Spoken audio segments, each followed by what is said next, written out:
ये क्या सर, इतने सारे पैसे क्यों दे दिए? गांधी बनने की जो मेहनत की उसके लिए उसे इनाम दे दिया। मेरा बच्चा सर। क्या मिस्टर सुरेश, इतनी सी चोट के लिए इतना हंगामा? तो क्या करूं सर, आपके पापा को पता चला तो मेरी नौकरी गई समझो। टेंशन लेने की कोई बात नहीं है सर, बस छोटा सा हेयरलाइन फ्रैक्चर है, हफ्ते भर में ठीक हो जाएगा। मैं खुद आके बैंडेज निकाल दूंगा। मैंने दवाइयाँ लिख दी हैं, आप उन्हें ले लीजिएगा। ओके। सर गुरुकुल एरिया में बॉम्ब ब्लास्ट हुआ है। हमारा हॉस्पिटल पास है, इसलिए सारे घायलों को यहाँ ला रहे हैं।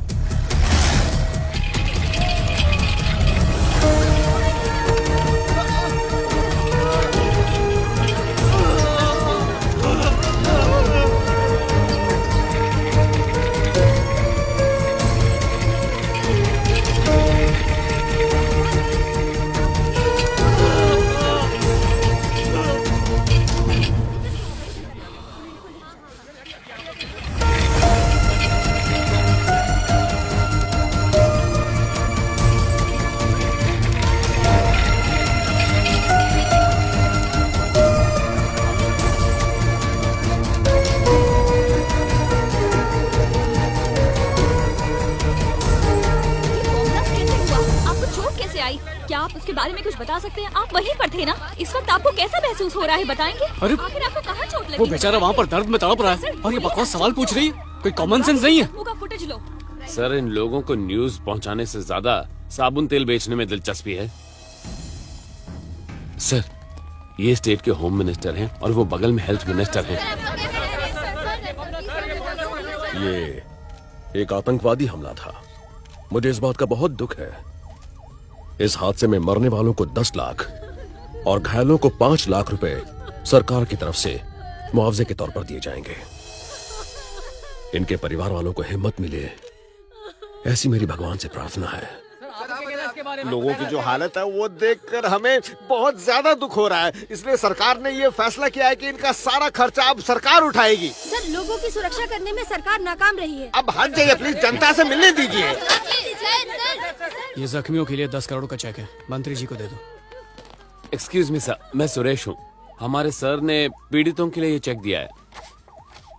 10 करोड़? जिन्होंने ये दिया है जरा उन्हें बुलाएंगे, उन्हें सम्मानित करेंगे। वो हमारे सर का मानना है कि एक हाथ से दो तो दूसरे को पता न चले।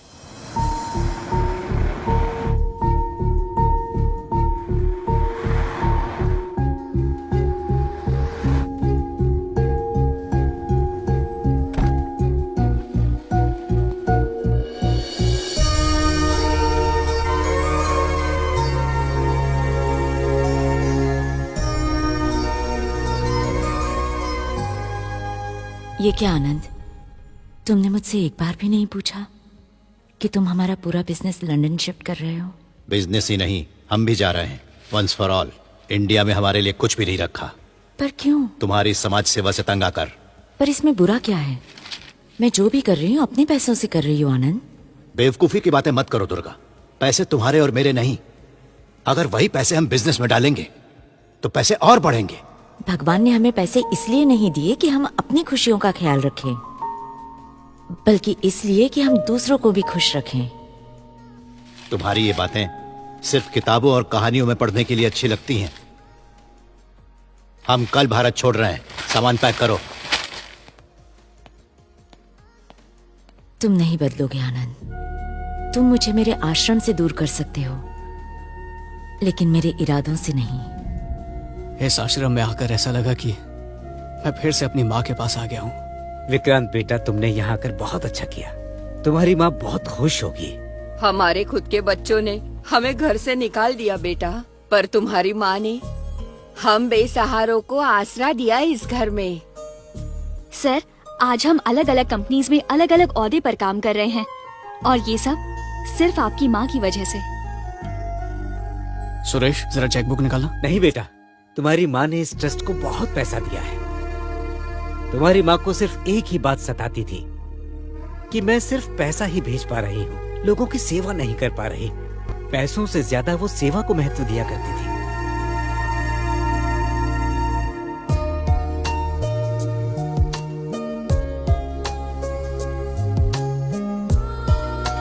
Thank you sir. Pleasure to meet you sir. आपके साथ काम करके खुशी सेम हुई। हियर। सर ये लीजिए, आपके पापा का फोन है। हेलो। कल सुबह तुम दिल्ली जाकर मिनिस्ट्री से एमओयू पर साइन करवा लेना, तो वो प्रोजेक्ट हमारा हो जाएगा।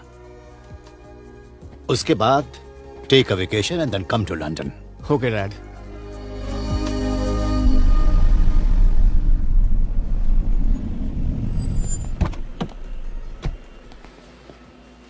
सॉरी मेरे लोगों ने आपको तकलीफ दी। तकलीफ तो तब होती है जब डॉक्टर को कोई फीस ना दे। बाय द वे, आपके हॉस्पिटल में जो मरीज थे उनका अब क्या हाल है? पता नहीं, उनको तो हमने कब का डिस्चार्ज कर दिया। डिस्चार्ज दे दिया? पर ऐसा कैसे हो सकता है? जैसी उनकी हालत थी, ठीक होने में कम से कम 6 महीने लगते। मैं जानता हूँ सर, लेकिन इलाज के लिए पैसे भी तो होने चाहिए। पर वो मिनिस्टर तो कह रहा था सारा खर्चा सरकार उठाएगी। इस देश में ऐसा ही है सर, पैसों की अनाउंसमेंट तो कर देते हैं पर पैसा पहुंचता नहीं। हॉस्पिटल वालों को तो ख्याल रखना चाहिए था। ये प्राइवेट हॉस्पिटल है सर, इनके लिए पैसा मायने रखता है, इंसान की जान नहीं। वो सारे मरीज कहाँ हैं? पता नहीं सर। मिस्टर सुरेश, पता लगाओ कि वो सब कहाँ पर है। लेकिन आपको तो दिल्ली जाना है। Mister Suresh, it's my order.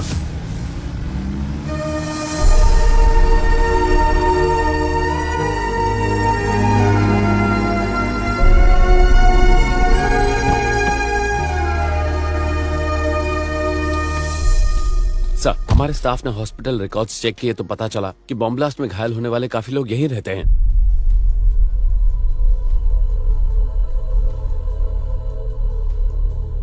Sir, अगर लोग पूछेंगे कि हम लोग कौन है तो क्या कहेंगे? कहना कि दुर्गा देवी चैरिटेबल ट्रस्ट से आए हैं।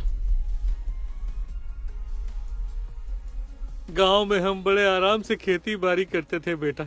फिर मेरे बेटे ने कहा आप यहाँ शहर में आ जाओ, मैं माँ की और आपकी देखभाल करूंगा। और अब पर इसे अब हमें ही संभालना पड़ रहा है। बम फटने की वजह से ये अपाहिज हो गया है। हर महीने 20,000 की दवाई आती है।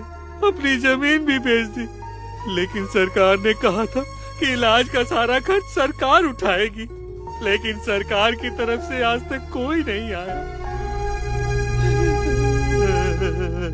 रंगाई पुताई का काम करके रोज 1,000 रुपए कमा लेते थे, लेकिन हमारी किस्मत ही खराब है। ये काम पर गए और बम ब्लास्ट में इनकी ये हालत हो गई। ब्लास्ट में कुछ कांच के टुकड़े इनके सर में घुस गए। सर में चोट लगने की वजह से ये किसी को पहचान नहीं पा रहे सर। सरकार ने कहा था वो 10 लाख रुपए देगी, लेकिन अभी तक 1 रुपया भी नहीं दिया। ये मेरी बहन वैभवी है sir, state level running champion थी, नेशनल्स के लिए तैयारी कर रही थी। इस हादसे के बाद सरकार की मदद के लिए घूम रहा हूँ सर। मिनिस्टर के पास गया तो पेपर पूछते हैं, सरकारी ऑफिस में गया तो वेरिफिकेशन पूछते हैं। न जाने ऐसे कितने लाचार लोग हैं जो मदद के लिए तरस रहे हैं।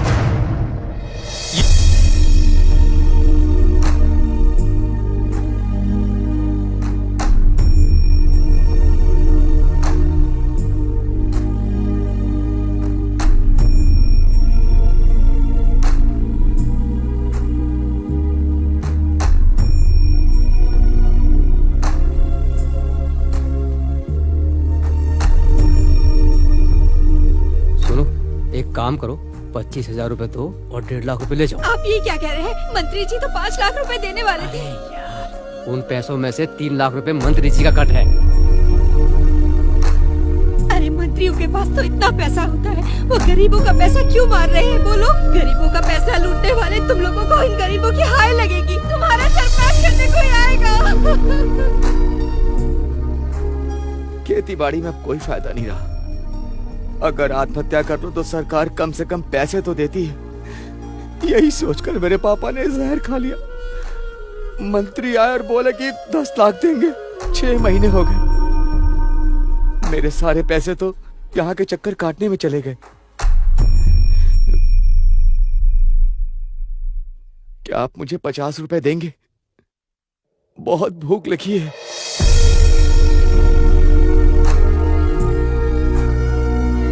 सर देखिए ना, मेरी बहन की बॉम्ब ब्लास्ट में क्या हालत हो गई। इसे कॉलेज जाना चाहिए, फिर वापस घर आकर पढ़ाई करनी चाहिए।